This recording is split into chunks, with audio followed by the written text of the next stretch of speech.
You didn't choose this. Nobody who ends up in the commissariat chose it the way a person chooses a trade. You were selected, observed, assessed against criteria nobody fully explained at the time, because the Schola Progenium ran on the principle that explaining criteria was a form of helping, and helping was not really part of the curriculum. Your parents were dead. That was the entry requirement. The Schola recruited orphans of imperial servants, officers, administrators, soldiers who died in the right capacity for the right institution. Death as a career qualification. Your father served on a cruiser that stopped responding to Vox 3 years into a deployment. Your mother held a clerical position for the Department Munitorum and died of something the medical record classified as service-related. A functionary arrived 11 days after the second death notice, gave you a case number, handed the household staff a transfer document, and told you to pack one bag. You were 9. You packed the bag. The Schola was not cruel the way careless institutions are cruel. It was precise. Every discomfort had a purpose, every restriction had a rationale, every failure had a consequence calibrated to be educational rather than arbitrary. This made it worse in a specific way that took years to name. There was nobody to be angry at. The system was not malicious. It was simply correct about what it was trying to produce, and what it was trying to produce was not a person who needed comfort. The regimen was physical before it was intellectual. Dawn formation in the cold. Drill until the movements stopped requiring thought. You learned to run correctly before you learned to read correctly, and both lessons arrived in the same week. The intellectual curriculum followed. Imperial history, doctrine, organizational structure, loyalty examined, not just as a value, but as a mechanism with specific failure modes mapped and studied.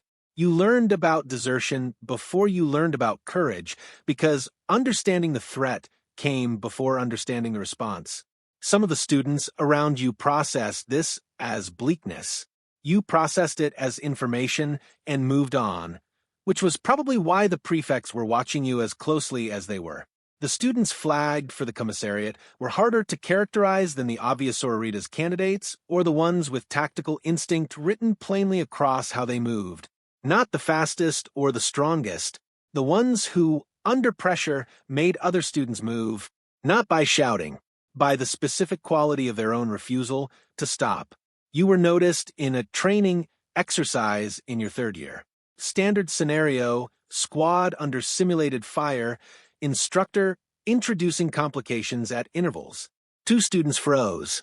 2 others went around the first obstacle in ways that would have cost the exercise. You went through it, not because you felt nothing, but because stopping felt less functional than continuing, and you made that calculation faster than most. The supervising prefect made a notation. 6 months later, you were told your track. Commissariat training meant a cadet posting under a full commissar in the field. The classroom work existed, doctrine and authority structures and legal frameworks, but the classroom was context. The field was content. Your supervising commissar was attached to a hive world regiment. Workers from the middle tiers, mostly. They responded well to clear authority and badly to perceived ambiguity. High natural morale under stable conditions, tendency to cascade under unstable ones. The way structures with good load tolerance under normal stress can fail suddenly when the load changes shape. He explained none of this to you. He showed you the regiment and let you observe for 3 weeks, then asked what you had seen. You described the informal hierarchies below the official rank structure, the influence nodes that shaped sentiment without formal authority, the 2 enlisted soldiers whose opinions functioned as proxies for squad-level morale in ways the NCO structure didn't account for.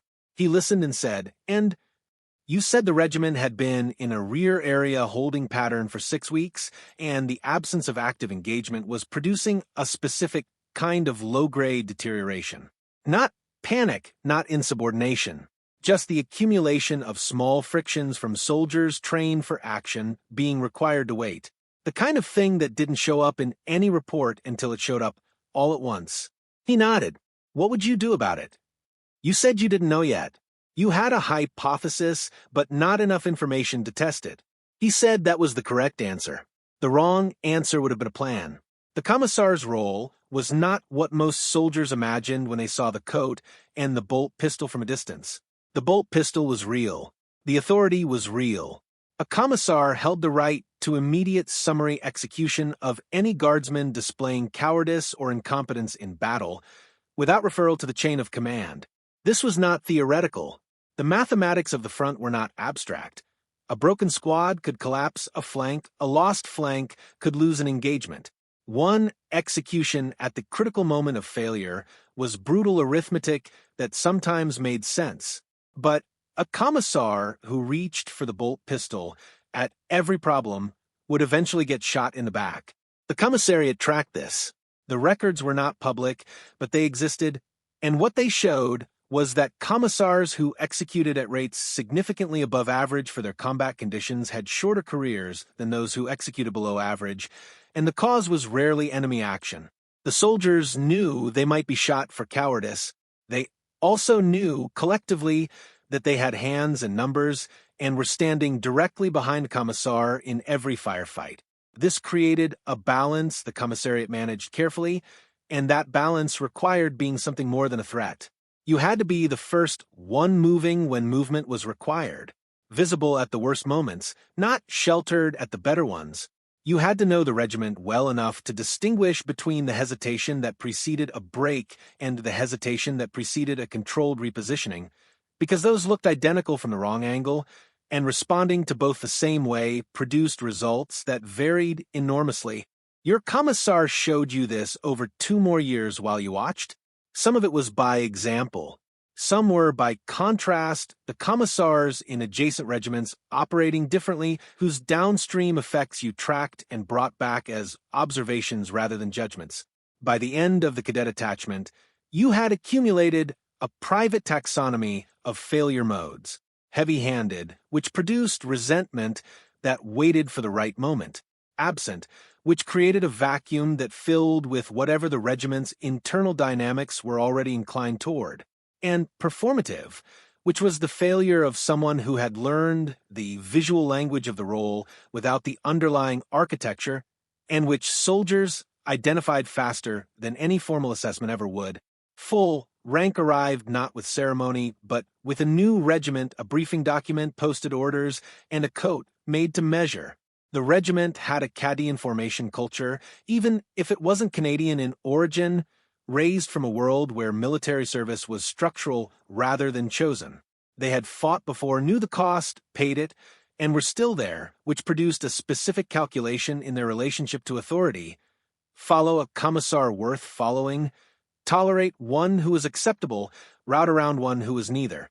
You understood this before the first briefing was finished. The colonel looked at you and asked about your previous posting. You told her. She asked 2 follow-up questions about your supervising commissar's methods that indicated some familiarity with his record. Then she said, "I run a tight regiment. I expect you to do your job. I will do mine." Honest, which you valued over warm. Your first 3 months were observations. You walked the regiment, not inspecting it, just being present in the spaces where it existed. The mess, the maintenance bays, the off-duty areas where soldiers talked at the volume and in the way they used when they weren't being evaluated. They were evaluating you at the same time. Both parties knew it, and that mutual acknowledgement was itself useful data about the kind of regiment you were working with. The first real test came on a contested industrial world, the 3rd day of the engagement. A flanking force the colonel hadn't accounted for because the intelligence summary was 6 hours out of date. She made the correct tactical adjustment the moment she had the information. What she needed from you was the 30 seconds between the order and the execution, because 30 seconds was the difference between an organized repositioning and one that felt like retreat to every soldier watching it happen. You moved to the most visible position available, which was also the most exposed. You didn't require anyone to join you. You simply made staying visible and staying forward the demonstrably correct option by being both. The regiment moved correctly, with the timing that distinguished a regiment that trusted its chain of command from one processing each order independently at every level. The colonel said nothing about it afterward. She didn't need to. You performed 2 summary executions in your first 4 years of full posting. Both were in circumstances where the calculus was clear. A sergeant who broke at a moment when the break would cascade. 3 options available, 2 of them significantly worse. You processed this in the fraction of a second between recognizing the situation and acting, which was the fraction of a second the Scola had spent years compressing. What the stories about commissars omitted was the weight of an incorrect execution, the commissar who pulled the trigger on a misread, who confused a controlled repositioning for cowardice and made a decision that couldn't be walked back. Tribunals existed. A commissar who grossly overstepped faced the same mechanism they administered. The bolt pistol stayed holstered at a rate that would have surprised anyone whose image of the role came from second-hand accounts. You stayed with that regiment 7 years, well past the normal rotation cycle. The colonel retired in your 5th year, replaced by a younger officer who was technically capable but carried a specific gap in his experience that you identified in the first briefing and quietly worked around without raising it with him directly. Formal acknowledgement of that kind of gap in a senior officer's record during an active campaign serves nobody. You missed the colonel for operational predictability rather than warmth, because over a decade of sustained service predictability was the thing that actually mattered, and warmth had never really been on offer anyway. Lord Commissar was not a rank you sought. The commissariat assigned it when the service record met the threshold and the position needed filling. Fortunate positioning, not exceptional service, though the Munitorum Review filed it as the latter. The scope change was significant. One regiment was a known quantity with surfaces you could read and dynamics you could map. Multiple regiments across a subsector produced emergent problems that none of them had individually, interactions between commands and supply lines and morale conditions that generated failure modes, which weren't visible in any one unit's data. You now held authority over other commissars, which required a different precision entirely. The mistakes available at this level were not a single wrong execution or a misread retreat. They were structural. A commissar whose conduct pattern was quietly degrading a regiment over months, a junior officer developing toward one of the failure modes you'd cataloged years earlier, a distribution problem in how oversight was allocated that was creating blind spots only visible after something failed through them. You spent roughly 40% of your working time on problems that would not become visible as problems for another 6 months. This was the correct allocation. The commissariat's failures were almost never sudden. They grew. Small misreadings, small miscalibrations, accumulating over time until the conditions for something larger were fully in place. You caught enough of them early enough that the serious incident rate in your subsector ran below the sector average. The Munitorum Review noted this in flat numerical terms and made no comment. You filed it as the only metric that actually mattered.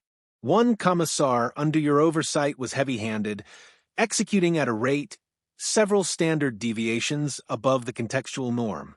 The regiment moved on fear alone, which was a fragile way to move, and fear with nowhere to go eventually turned around. You handled it through the standard oversight mechanism, documentation, direct assessment, the formal process that existed for precisely this situation. He was reassigned before the tribunal concluded. The replacement spent a month on stabilization before the regiment was combat effective in the way that showed up in actual performance rather than just in reports. There were also commissars doing the job correctly and receiving no recognition. Because good commissariat work was invisible by design, the absence of morale failures, the absence of discipline collapses, the absence of the specific catastrophes that only happen when both fail simultaneously and there's nothing in place to interrupt the cascade. You ensured your reports reflected the absence of failure metric explicitly rather than waiting for positive event data that the nature of the work made rare. Whether this changed how the institution assessed its own people was a slow-moving question. You filed it under things being worked on and moved to the next item.